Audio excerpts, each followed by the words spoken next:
Bonjour, je vais vous montrer comment réaliser le point de plume. Je vais vous montrer le point de plume réalisé en linéaire, mais aussi pour réaliser une feuille. Le point de plume peut se faire de manière isolée, en ligne ronde ou droite, et en remplissage d'une feuille. Pour décomposer correctement le point, je vais vous montrer d'abord un point de plume isolé. Je sors sur la partie supérieure gauche de mon point et je pique juste en face sur la partie supérieure droite. Entre l'endroit d'où sort mon fil et l'endroit où je pique, j'ai 4 à 5 mm de distance. Je sors mon aiguille côté envers et je le ressors au milieu un peu plus bas, en tenant mon fil sous le doigt de ma main gauche. Je tire et j'obtiens une espèce de bouclette ouverte qui est retenue par un point lancé en piquant encore un peu plus bas. Je vais recommencer ce point. Je sors sur la partie supérieure gauche et je pique sur la partie supérieure droite. Mon fil est tenu par le doigt de ma main gauche et je ressors au milieu entre les deux points un peu plus bas. Je tire et je tiens ce point en faisant un trait vertical. Ce trait vertical peut être de différentes longueurs. Je vais le faire ici un peu plus court. Selon l'effet à obtenir, je vais faire des traits verticaux plus ou moins longs. Et ici, je vais le faire très court, réduit à une hauteur de 1 à 2 mm uniquement, juste de quoi tenir la partie inférieure de mon point. Vous voyez donc ici tous des points de plume.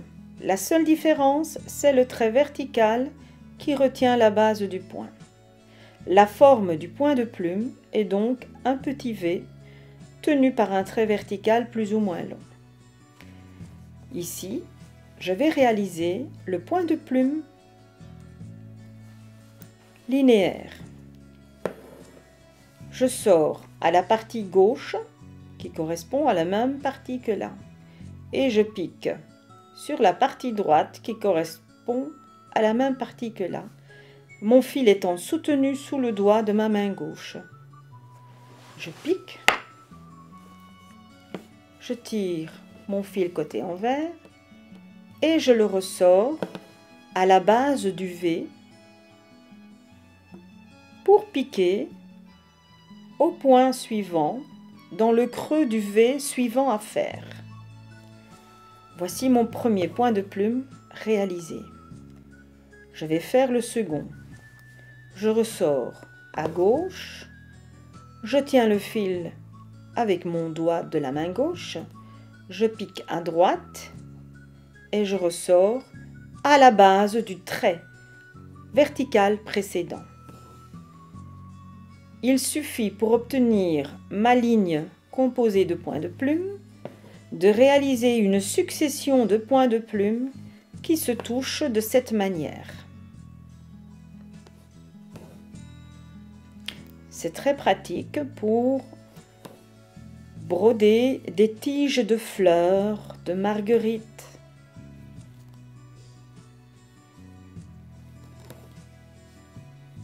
des branchages, du gypsophile. Le point de plume s'adapte très bien pour réaliser des feuilles avec une forme ovale et pointue. Mon fil sort sur la pointe, à la pointe de ma feuille dessinée et je vais piquer 4 mm plus bas sur la nervure de la feuille. Je vais sortir mon aiguille sur la partie gauche de la feuille et sur le trait de crayon à 2 mm de la pointe de la feuille.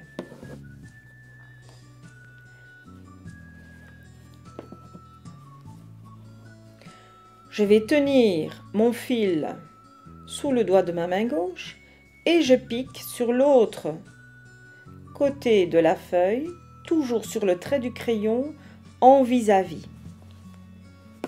Je tire et je vais sortir mon aiguille juste sous le premier trait vertical réalisé. Je tire et je fais un petit trait qui vient compléter la réalisation du premier point de plume sur cette feuille.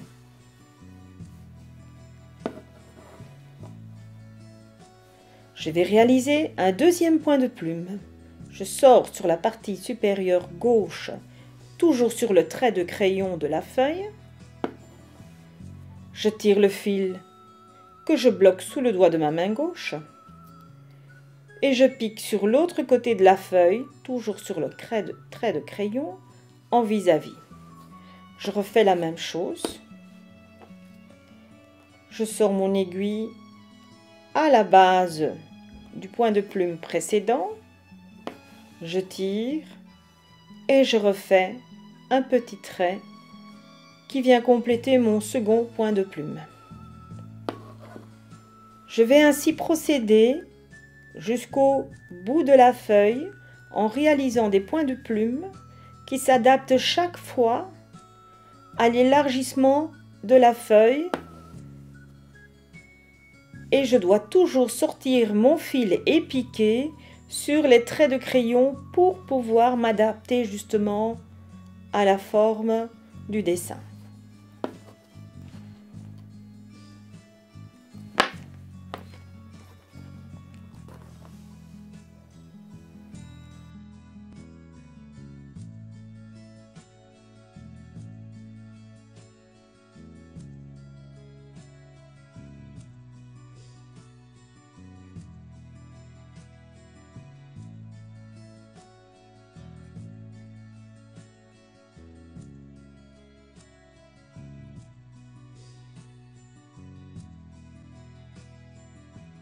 Lorsque j'arrive à la fin de ma feuille, les derniers points vont se faire en écartant davantage du dernier point. Donc ça-ci est le dernier point où j'ai piqué mon point de plume précédent et je ressors mon aiguille 2 à 3 mm plus loin, en vis-à-vis aussi avec un espace plus conséquent que d'habitude.